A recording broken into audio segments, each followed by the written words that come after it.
अब हम यहाँ पे बात कर लेते हैं, जो रिलेशन की हम बात करते हैं, there are two types of relation in syllogism. न्याय निगमन में दो प्रकार के संबंध होते हैं, वो कौन कौन से आपको रिलेशन मिलेंगे? पहला आप यहाँ पर देख रहे होंगे पॉजिटिव, और दूसरा है आपका नेगेटिव। तो दो रिलेशन है, पॉजिटिव और नेगेटिव। पॉजिटिव में भी आप आगे बढ़ते हैं तो पॉजिटिव में भी आपको यहाँ पर दो रिलेशन मिल जाते हैं, ठीक है। और उसी तरीके से नेगेटिव है, नेगेटिव में भी आपको यहाँ पर दो मिलते हैं। पॉजिटिव में आपको सम और ऑल, तो ये आपके पॉजिटिव हैं। सम नॉट और नन ये नेगेटिव हैं। सम नॉट मतलब कुछ नहीं, और नन का मतलब कोई नहीं। इसी नन को नो भी कहा जाता है, ये भी ध्यान रखना, ठीक है। जो सम है नन है, इसको नो भी कहते हैं, आगे हम इनकी चर्चा करेंगे, बताएंगे, ठीक है। और इसको ऑल नॉट भी बोलते हैं। तो आप ये तीनों चीज़ें एक ही जैसे यहाँ पर समझिएगा। तो इनकी हम बात करेंगे, जो ऑल्टरनेट कीवर्ड होते हैं, ठीक है, उनकी भी हम यहाँ पर बात करेंगे। अब यहाँ पर एक चीज़ और देख लेते हैं। पॉजिटिव में आपका सम है और ऑल है, नेगेटिव में सम नॉट और नन है। हमने यहाँ पर देखो ये परसेंटेज वैल्यू रखी हुई है, इसका मतलब है यहाँ पर 0.01 से 99.99%। दैट मीन्स जो सम का पार्ट होता है वो 0.01 से 99.99% होता है।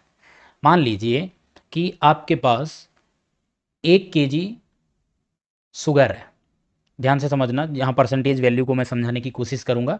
1 kg शुगर है और 1 kg में से आपने 1 ग्राम भी अगर शुगर ले ली, तो जो रिमेनिंग पार्ट जो आपने ले लिया वो तो आपके पास है, वो क्या कहलाएगा? वो सम। वो कहीं ना कहीं कितना होगा? 0.01 के परसेंट मान लेते हैं।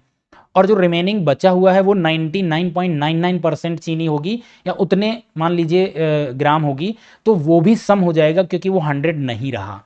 दैट मीन्स मेरे कहने का मतलब यहाँ पर ये है, किसी भी पार्ट का जरा सा भी आपने पार्ट लिया तो कुछ पार्ट लिया और कुछ ही आपने छोड़ा। जब आप उसका पूरा का पूरा 100% पार्ट लेंगे तब वो ऑल कहलाएगा। आई होप यहां पे ये बात क्लियर हो रही होगी। तो 0.01 भी समझ गए और 100% भी समझ गए, यहाँ पे बस नॉट लग जाएगा, बात वही है। अब यहाँ पे आ जाता है ये 0%। 0% का मतलब क्या है? नन, बिल्कुल भी नहीं है। 0% का मतलब है बिल्कुल भी नहीं है। अब देखो यहाँ पर अगर मैं बात यहीं से डायग्राम की मैं शुरू कर देता हूँ, हालांकि आगे भी हम बताएंगे। सम की अगर मैं बात करूं, जो मैं बात कर रहा था, अगर मैं यहाँ पर बोलूं सम ए आर बी, तो हमने यहाँ पर देखो ये डायग्राम बनाया सम ए आर बी, ठीक है। और यहाँ पर अगर हम सम ए आर बी इस तरीके से बनाएं, ये ए है और ये बी है, तो यहाँ पे हमने क्या किया, आप देख पा रहे होंगे, बहुत थोड़ा सा पार्ट लिया ए का, तो ये भी सम पार्ट है, और यहाँ का लगभग मोस्टली पार्ट हमने लिया हुआ है, कुछ पार्ट मैंने छोड़ा हुआ है, तो ये भी आपका कहलाएगा क्या? सम पार्ट ही कहलाएगा ए का। आई होप बात क्लियर है।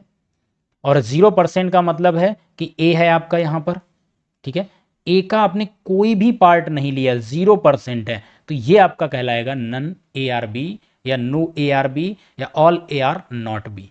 क्लियर हो रही होगी बात। तो कभी कभी परसेंटेज से भी क्वेश्चन पूछते हैं। एसबीआई ने एक बार इस तरीके से क्वेश्चन पूछ लिया था, बच्चे वहां पर भौचक्के रह गए, तो उनको समझ ही नहीं आया कैंडिडेट्स को कि भाई ये परसेंटेज में सिलोगिज्म हम कैसे सॉल्व करें, ये क्या नई बला आ गई हमारे सामने, क्योंकि कभी किसी ने बताया नहीं, कभी किसी ने पढ़ा ही नहीं, कभी किसी ने समझा ही नहीं था, तो वो उनको छोड़ना पड़ा वहाँ पर। मोस्ट ऑफ द स्टूडेंट छोड़ के आए। बाकी अगर किसी का कुछ दिमाग चला होगा, कुछ होगा कोई एक्स्ट्रा ऑर्डनरी माइंड, तो उन्होंने अपना वहाँ पर कर लिया होगा, ठीक है। तो हमने यहाँ पर रिलेशन की बात कर ली। ये 4 रिलेशन मैन होते हैं, जो कि 2 पॉजिटिव और 2 नेगेटिव हैं, सम, ऑल, सम नॉट और नन। इन्हीं 4 को अगर आपने अच्छे से समझ लिया ना, तो सिलॉग आपका पूरी तरीके से एकदम खत्म।